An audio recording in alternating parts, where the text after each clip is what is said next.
The heat in Ouagadougou that morning felt unnatural, not just because the sun burned through the red dust horizon like a branding iron, but because something unseen clung to the air, tension, heavy and sour. President Ibrahim Traoré stood at the balcony of the presidential palace, staring down at the capital with a look only men carved by war and betrayal could wear. He had survived many storms, foreign plots, economic strangulation, even a military mutiny, but nothing rattled him like what he had just heard. A single sentence from his intelligence chief, whispered like a death sentence over morning coffee. "Mr. President, we believe the betrayal is coming from inside your war room." His heart hadn't pounded like that since the battlefield in Djibo. The betrayal, if real, meant everything he fought for was now bleeding from within. The intel was raw, unverified, but the source was Aminata Keita, his most trusted intelligence officer, a woman who'd once pulled him from a burning convoy with her bare hands. If she said there was a traitor in his circle, he couldn't dismiss it. Traoré turned to his advisor, General Cabaret, a thick-built man with an iron jaw and history carved into every scar. "You know what this means," Traoré said. Cabaret didn't blink. "Yes. If we move too fast, we scare the rat. Too slow, and we lose the whole ship. Then we play the long game," the president whispered. "But we play it smart."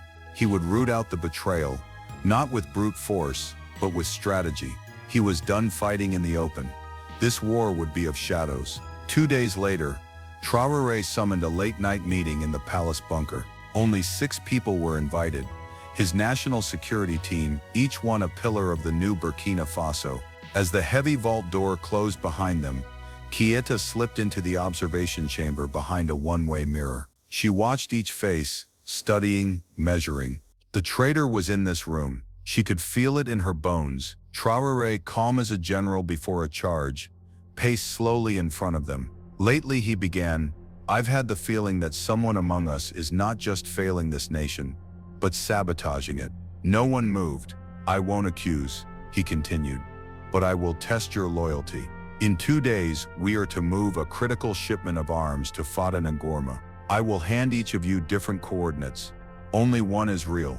He paused. "If any enemy forces attack the convoy, I will know whose coordinates leaked." Silence. And then a voice, smooth, calculated, from Colonel Malik Konaté. "A clever move, Mr. President," he said. "Let the guilty hang themselves." Traoré watched his face, not a flicker. Konaté had been a hero in the uprising, but something about his recent silence in cabinet meetings and the foreign bank transfers, traced by Keita, gnawed at Traoré's mind. As they filed out, Traoré stayed behind. Keita entered quietly. "I saw his eyes," she said. "He's either innocent or he's better than I thought." Traoré nodded. "Prepare the decoy convoy. I want them guarded like the real thing. And if it's Konaté, then we make him think he's winning. Let him believe his plan is working." By dawn, the plan was in motion. Konaté received coordinates to an area near the Togo border. He made no comment, but that night, encrypted transmissions pinged from his secure comms terminal. Keita traced them, masked her IP, and smiled. The message went to a private satellite uplink. Someone out there was waiting, and someone here had just exposed themselves. But Traoré didn't act yet. He needed to know who else was involved. The next day, the decoy convoy left Ouagadougou under heavy escort. They didn't make it past Kombasiri. RPG fire erupted from tree lines. An ambush, precise, surgical. But Traoré's men had anticipated it. Within minutes, they counterattacked. Drones caught high-res footage of 2 insurgents fleeing on motorbikes toward the border. One of them, later identified, was a dismissed military officer, discharged for insubordination months earlier by Konaté himself. Proof was mounting, but Traoré still didn't move. He needed to understand the why. He summoned Konaté to the palace for a private meeting. The colonel arrived with his usual charm and straight posture, but behind his polished salute, Traoré saw it, the flicker of fear. "Colonel," the president began, "you served this country well, but I've learned that even lions can forget their pride." Konaté's smile was slow, cold. "What exactly are you implying, Mr. President?" Konaté's smile was slow, cold, unless you feel guilty. That night, Keita found another message sent from Konaté's secure phone. He knows. We accelerate the plan. And just like that, it was no longer a test. It was a countdown. The red moon rose over Ouagadougou like a warning, blood-streaked and unsettling. Inside the presidential war room, Ibrahim Traoré stood alone, eyes fixed on the digital map of Burkina Faso. Colored markers blinked across the screen. Convoys, rebel camps, civilian safe zones, but only one dot mattered now. The moving pin representing Colonel Konaté's encrypted phone. It was headed toward an estate on the outskirts of Ziniaré, a compound that officially didn't exist. Traoré had only been there once, years ago during a clandestine meeting with old resistance leaders. It was off-grid, shielded by a wall of silence and money. If Konaté was going there, the betrayal was deeper than anyone had guessed. A door opened. Aminata Keita entered silently, dressed in black, sidearm at her waist. "He's there," she said. We intercepted another message. It was brief but clear. "Strike when he speaks. Use the widow." Traoré turned slowly, eyebrows furrowed. "The widow, code name," she replied. "We believe it refers to someone inside your public relations office, possibly someone close to you." He closed his eyes for a second. There was a speech scheduled the next day, his first televised address in months, at the new school built in the heart of a former war zone, a symbol of renewal. Now it might become the stage for assassination. "We cancel the speech," Keita said immediately. "No," Traoré said. "That's what they'd expect. If we flinch, they win. I will give that speech. You'll be a sitting duck, sir. Not if we bait the trap properly." By dawn, Keita and her team had devised a counter-operation. They would allow the plan to unfold, stage everything as if the president were unaware, while setting up layers of surveillance, snipers and decoys. Still, something didn't sit right. Traoré had fought in enough wars to know the difference between a desperate plot and a coordinated inside job. This felt like the latter, and it meant one thing: Konaté wasn't alone. Someone higher, richer, or far more dangerous was backing him. That evening, the president called an emergency meeting, not with his generals, but with two people from outside the military: journalist Samuel Douamba and economic advisor Zoe Ilbudo. Samuel had been a thorn in the side of the government for years, blunt, critical, fearless. But Traoré respected him. He was one of the few who still spoke truth to power. "I need your eyes," the president said bluntly, handing Samuel a dossier. "Read, don't react." As Samuel flipped through the pages, his eyes narrowed. This is treason," he muttered. "And you're saying Konaté is behind it?" "Konaté and someone else, someone who's been using state funds to finance this network. I need a leak, Samuel. I need a public explosion, but it has to come from outside the palace. You want me to publish this?" "Yes, under one condition. You hold the final piece until I give the signal. Leak enough to stir the nest, not enough to expose our play." Samuel nodded, still visibly stunned. Zoe leaned forward. "And what do you want from me, sir?" "Your financial report on defense contracts from the last quarter. There's something off in the numbers." She hesitated, then nodded. "There is. I wasn't sure who to trust, but Yes. Someone has been rerouting aid money through shell companies in Niger and Mali. I traced it to a firm linked to Konaté's cousin." "Good. Prepare to present it after the speech tomorrow, publicly." The day arrived. The sun blazed over the refurbished schoolyard, where children with new backpacks and journalists with microphones gathered side by side. Traoré arrived in a plain armored vehicle, not his usual motorcade. His speech would be delivered from a stage backed by the nation's flag and the slogan, "From ashes we rise." What no one knew, except Keita and three trusted guards, was that the man stepping onto the stage wasn't Traoré at all. It was a decoy, an actor who bore a stunning resemblance, trained for this exact moment. The real president watched from a rooftop 2 blocks away, binoculars in hand. Keita whispered beside him, "Sniper team in position." Widow not in sight yet. Then she paused, eyes narrowing on a woman moving through the crowd with a child. There, the woman mid-30s, headscarf, pushing a stroller, walked too deliberately, too perfectly placed. Her jacket bulged just enough to suggest something metallic underneath. "Trigger team, hold." Keita whispered, "We need her alive." As the actor-president began the speech, the woman's hand slipped into her coat. A sudden shout broke the air. One of the school children, accidentally or not, tripped over her stroller, exposing the hidden firearm. Chaos erupted. Guards swarmed. The woman reached for her weapon, but Keita's agents were faster. Within seconds, she was pinned, screaming in full due. "You were supposed to be alone." They dragged her away. Keita turned to Traore. "We got her." He didn't blink. "Check her comms. I want to know who was supposed to be watching." That night, they cracked her device. Messages, calls, and one recorded voice file. A conversation between Konate and someone with a heavy European accent. "He trusts you. You'll be standing behind him. All it takes is one pull of the trigger, and Burkina Faso returns to sanity." The voice chilled Traore to the bone. He knew that accent. It was Lucien Marchand, former French intelligence attaché, expelled last year for diplomatic misconduct. So this wasn't just internal, it was international, and that changed everything. The night after the failed assassination attempt, Ouagadougou pulsed with a false calm, like a city holding its breath. President Ibrahim Traoré knew better than to mistake quiet for peace. If Lucien Marchand was involved, this was no longer a power grab. It was geopolitical war. At 2:13 a.m., he stood in the Situation Room with Aminata Keita, General Cabaret, and Zoe Ilbudo. The intercepted audio file played again, echoing through the steel-paneled walls. "Burkina Faso returns to sanity," Lucien's voice hissed, dripping with disdain. Keita's fists clenched. So it was never just Konate, it's France, or at least a faction within it. Zoe, eyes fixed on the playback monitor, added, "Or a proxy. Marchand never acts without layers. If he's in, then the money trail goes deeper." Traoré didn't speak. He watched the waveform of the audio. Like it held answers the words couldn't. Finally, he turned to Keita. "We need to break the chain, one link at a time. Start with Konate." Cabaret leaned in.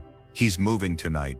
A private jet scheduled to depart from Bobo Dioulasso. Likely heading toward Abidjan or Casablanca."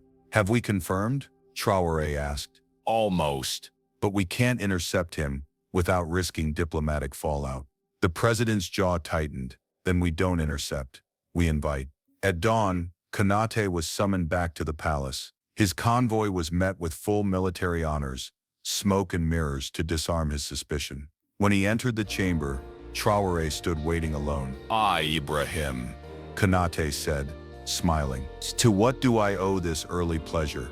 Traoré didn't smile back. "Sit." Konate hesitated, then complied. Room was quiet. "You aides?" "No generals. Just two men who once fought side by side, now playing chess with loaded guns beneath the table." Traoré folded his hands. "I know everything, Malik." The fake convoy, the payments, the widow, and Marchand. Silence. Konate didn't flinch. "That's a dangerous accusation, Mr. President." "'Tis truth." Traoré reached into a drawer, pulled out a flash drive, and tossed it onto the table. "Play it." Konate picked it up, eyes flickering for the first time. He knew what it was. He didn't even need to hear it, but he inserted it into the laptop nearby. Voice of Lucien Marchand filled the room. Konate sat frozen, breathing shallow, jaw clenched. When it ended, Traoré leaned forward. "You betrayed your nation, but not for power, for fear." A long pause. Then Konate spoke. "Burkina Faso is a land of lions surrounded by wolves. I did what I had to do to survive." "No," Traoré said quietly. "You did what you were told, and you dressed it in patriotism." Konate's voice broke. "You think you've won, but it's not over." Marchand's plan was only phase 1. Traoré's eyes narrowed. "Then you'll help us stop phase 2. Konate laughed bitterly. "Why would I? Because I'm not giving you the rope. I'm giving you a knife. You can stab us both, or cut yourself free." The silence that followed was thick with the weight of two futures. Konate didn't leave the palace that day. He was placed under silent house arrest, not in a prison cell, but in the same suite he'd once helped design for foreign dignitaries. Keita watched him from surveillance, noting the shift. He wasn't panicking, he was reflecting. Meanwhile, Zoe Ilbudo worked through the financial records, uncovering a web of laundering through NGOs and humanitarian fronts. The most shocking part wasn't the volume of money, it was the names attached. 2 cabinet members, 1 former UN advisor, and a foreign aid consultant linked directly to the French embassy. The president stared at the printed ledger. "They were bleeding us," he muttered, feeding insurgencies with one hand while offering peacekeeping missions with the other. Samuel Douamba published his exposé that night, with headlines that rocked the region. Betrayal at the top, the hidden war on Burkina Faso. The world watched. The French government, cornered, issued a statement denouncing rogue operatives, but denied any official involvement. Marchand, of course, had disappeared, but Traoré didn't want statements. He wanted leverage, and he knew exactly where to find it. 2 nights later, under the cover of darkness, Keita led a team across the border into Niger. Their objective, seize an accountant named Joseph Meiti, the man who managed the laundering network and had once been Marchand's handler. The operation was surgical. By 4 a.m., Kia Meiti was on a chopper back to Burkina Faso, hands cuffed, eyes terrified. Traoré met him face to face in an underground chamber. No suits, no protocols, just a table, a light, and consequences. "I'm not asking you to confess," Traoré said, "because if you don't, Marchand will make sure your family disappears next." The intel he gave unlocked everything.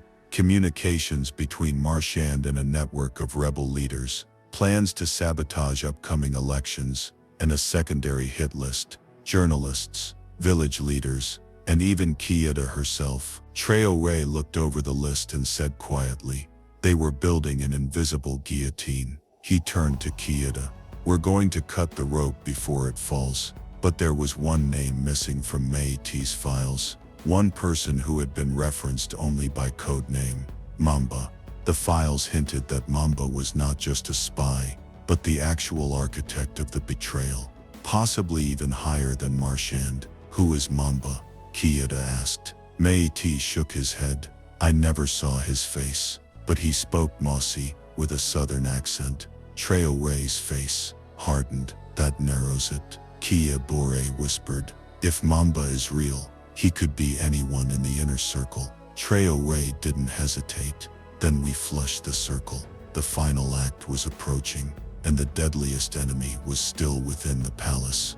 A week later, the presidential palace was a fortress, tense, bristling with weapons and paranoia. Every hallway was swept, every room scanned for listening devices. Loyalty oaths were renewed in whispered tones. Still, the traitor named Mamba remained hidden like a snake in the grass. Traoré barely slept. In moments of silence, he'd stare out the window at the flickering city lights of Ouagadougou, wondering which of those lights hid a knife meant for his back. It wasn't just about survival anymore. It was about the soul of Burkina Faso. At 6 a.m., Keita knocked on his door with an update. Meite confirmed something new, she said. Mamba wasn't just leaking intel. He was altering presidential directives, changing language in the security memos you signed. Traoré's eyes sharpened. That would mean Mamba had access to the presidential seal. Only 3 people do. He didn't say their names out loud. He didn't need to. General Kabore, Chief of Staff Diallo, and Zoe Ilbudo. Keita hesitated. "You trust Zoe?" "I did. But trust is the first casualty of betrayal." He sat down heavily. "We run a loyalty protocol. All 3. No notice. I want voice stress tests, biometric scans, and psych evaluations." "Starting with who?" Traoré looked up. "Start with me. Then they'll know I'm not above scrutiny." The tests began within hours. Keita's unit conducted them with surgical neutrality. President Traoré passed cleanly. Keita Bore passed, though his blood pressure spiked when asked about Meite. Then came Diallo. Chief of Staff Ousmane Diallo had been with the administration since the uprising. Polished, well-spoken, efficient. He was the kind of man the West loved to praise. Calm, measured, fluent in 5 languages. But when asked whether he had modified any national directive without presidential approval, a tremor fluttered across his vocal frequency. Keita noticed it immediately. Then came the biometric signature scan. The results showed a 93% match between Diallo's handwriting and a recently authenticated intelligence memo that directed military aid away from rebel hotspots.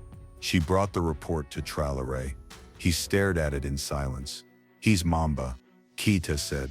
"No," Traore replied. "He's the face of Mamba, but not the mind. Diallo is a mouthpiece, controlled." Keita frowned. "Then who's the mind?" Traore didn't answer. He was already reaching for the red phone, the one line that went directly to Konaté's suite. In the gold-trimmed security suite, Konaté was sitting at the window when Traore entered. The former colonel looked different, now gaunt, quieter, humbled. "You lied to me," Traore said simply. Konaté turned, eyes tired. "About what, Mamba?" Konaté didn't deny it. He sighed. "I didn't know his name, but I knew there was someone behind the curtain. I thought it was Marchand, but I was wrong. Then help me finish this." Konaté met his gaze. "On one condition. When this ends, let me walk. I'll vanish. No trial, no legacy. You don't get to set the terms." Traore snapped. "No," Konaté said, "but I still know where the curtain ends." That night, Konaté handed Keita a list of offshore assets, tied to a name they hadn't expected. Ambassador Isaka Sanu, Burkina Faso's diplomatic envoy to the African Union. A charismatic statesman, Sanu had once been considered a potential successor to Traore. He had the smile for TV, the voice for parliament, and apparently the spine for treason. Using his immunity and diplomatic access, Sanu had routed intelligence and funds through embassies in Senegal, Ghana, and Rwanda. He had met Marchand in Addis Ababa 3 months before the coup attempt, and he was due to return to Burkina Faso in 48 hours. Traore made a decision. "We take him down publicly," he told his team. "If we don't show strength now, the continent sees us as weak." "But how?" Keita asked. "He's returning for the Unity Summit. International press will be everywhere." "Exactly," Traore said. "Let the world watch." 2 days later, the Unity Summit opened in Ouagadougou under heavy security. Leaders from across West Africa filled the marble hall of the People's Assembly. Cameras rolled, flags waved, and the national orchestra played with somber pride. Sanu entered with the grace of a king, smiling for cameras, shaking hands, embracing dignitaries. But Traore, watching from behind the curtain, saw it clearly now, the arrogance of a man who believed he was untouchable. When Traore took the stage, he began with a rousing call for African sovereignty and solidarity. But then his tone shifted. "There can be no unity," he said, "without truth." He raised a folder and held it high. "This is a list of assets, illegal assets, used to fund rebellion, terrorism, and political manipulation in Burkina Faso. These accounts are linked not to outsiders, but to one of our own." Gasps filled the chamber. He turned to face Sanu directly. "Ambassador Isaka Sanu, you stand accused of high treason." The cameras caught the shock on Sanu's face. He started to rise, to protest, but 2 guards moved in, placing firm hands on his shoulders. Sanu's voice rose above the noise. "This is madness, a fabrication." But then another figure stood, Konaté, escorted into the room, wearing civilian clothes. "It's no fabrication," he said loudly. "I was part of it, and he was my handler." The room erupted. Within hours, international media blasted headlines. Traore unmasks coup financier at Unity Summit. Former ally confesses in live tribunal. Burkina Faso strikes back. The French government issued a second, more nervous statement, promising a full investigation into Marchand and calling Sanu's arrest an internal matter. But Traore knew the war wasn't over. Not yet. He stood on the roof that night, with Keita, looking out over the city. "We cut off the head," she said, "but the body still twitches." "Yes," he replied, "but now the people know the truth, and that's the first step toward redemption." The sun rose slowly over Ouagadougou, the next morning bathing the city in soft golden light, as if even the heavens needed time to absorb what had happened. The arrest of Ambassador Isaka Sanu had rocked not only Burkina Faso but the entire African continent. No one had expected President Ibrahim Traoré to strike that publicly, that boldly, and yet it was the move of a man with nothing left to prove and everything left to protect. Still, Traoré was not celebrating. He sat alone in his office, watching the footage again, Sanu's face, Konaté's confession, the stunned silence of the chamber. It had played out like a drama, but for Traoré was all too real. He hadn't slept. Not after receiving Kiita's final report. Marchand was still missing. 3 French nationals had fled Burkina Faso overnight. The shell companies were collapsing, but remnants of their influence still lingered, like venom long after the snake had been beheaded. And worst of all, there were whispers now, voices online, foreign press headlines, spinning the events as a consolidation of power, rather than a defense of sovereignty. Traoré turned the monitor off. There was one final thread he had to tie. That afternoon, he ordered Konaté to be brought to him, not in chains, not in secrecy, in daylight. In plain view of the staff, when Konaté entered, he didn't bow or salute. He simply stood, waiting. "I read your file again," Traoré said. "You weren't just a traitor. You weren't just a traitor. You were a believer, turned cynic." Konaté nodded. "And you were a dreamer who learned to fight. Do you still believe the country can survive without blood?" Konaté looked out the window. "Not without truth first. And you gave them that. You helped. You could have stayed silent." "I almost did." Traoré studied him carefully. "The people will want justice. You may have confessed, but you betrayed your oath. You manipulated your brothers in arms. You endangered millions." Konaté nodded again, this time slowly. "I know. I won't run from it." "And yet," Traoré said, "I'm giving you a choice." The president opened a small envelope and slid it across the desk. Inside 2 documents. One was a pardon. The other was a sealed deployment order, assigning Konaté to a covert military advisory position in the country's most volatile northern region. Konaté stared at them. "Redemption doesn't come in applause or forgiveness," Traoré said. "It comes in rebuilding what you helped break." Konaté didn't hesitate. He picked up the deployment order. "I'm not dying a hero, Mr. President." "Oh," Traoré said, rising. "But you might live like one again." They shook hands, firm, silent.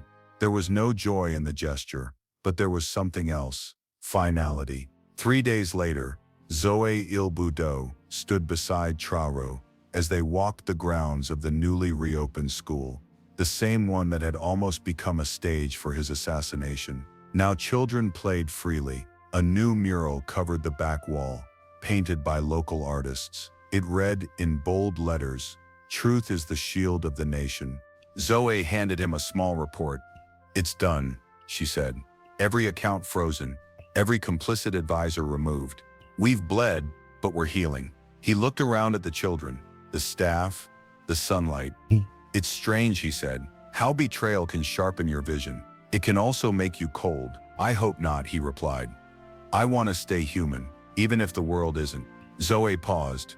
"Do you trust me now?" He smiled faintly. "I never stopped. I just had to learn how to trust differently." That evening, Traoré delivered a final address from the National Assembly. It was not triumphant. It was quiet, stripped of grandeur. He didn't speak as a victor. He spoke as a man who had stood in fire and survived. "My fellow Burkinabé," he began, "this is not a speech of glory. It is a confession." He paused. "I have trusted wrong men. I have doubted right ones. I have seen the lines between loyalty and ambition blur. And I have learned that power is not measured in how many enemies you defeat, but in how many of your people you still deserve to lead." The silence in the chamber was complete. He continued, "Today we begin again, not from scratch but from truth. We will rebuild not only our institutions but our relationships, between soldiers and citizens, between leaders and the led, between the wounds and the healing." Outside, the crowds erupted in applause, but inside, Traoré just closed his eyes for a moment. He had survived the betrayal. Now he had to survive redemption. 1 year later, in the northern town of Dori, a convoy of aid trucks rumbled through dusty roads, guarded by a quiet, sharp-eyed man in military fatigues. Colonel Malik Konate. Locals didn't know his full story.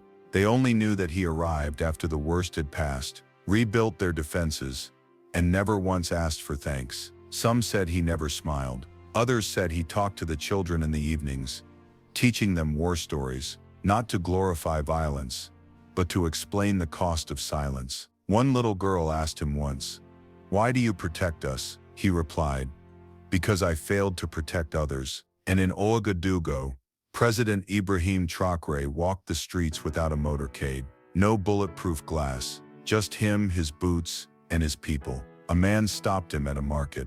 "President," he said, "you still walk among us?" Traoré smiled gently. "Only because you still let me." The man laughed. "Some of us wanted your head last year. I wanted my own some nights. But we've come through." "Yes," Traoré said, shaking his hand. Together, the man looked down at the vegetables in his stall. "You'll be betrayed again, you know." "I will," Traoré said. "But I'd rather lead with open eyes than hide behind walls." And with that, the president walked on. Through the dust, through the echoes of war and whispers of peace. He was not untouchable, but he was unshaken.